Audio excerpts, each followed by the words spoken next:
Okay guys, now that you have exported your picture from your computer, you're going to download it to your phone. And I'm going to share this picture to my Lightroom mobile app. You could either go into the app and import it or do it directly from the picture. Same thing.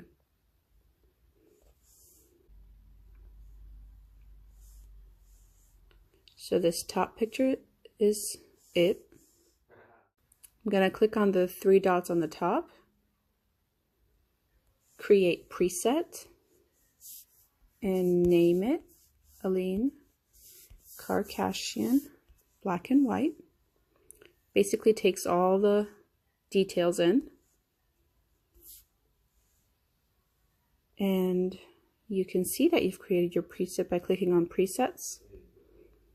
Now, if you don't have any presets done already, you're going to have your phone presets. So click on user presets, and that is yours. There you go.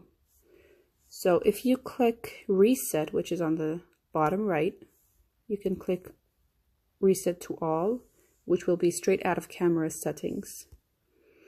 Now we can try that on another picture that I have. And click on presets, and there you go. I hope that it helps you guys.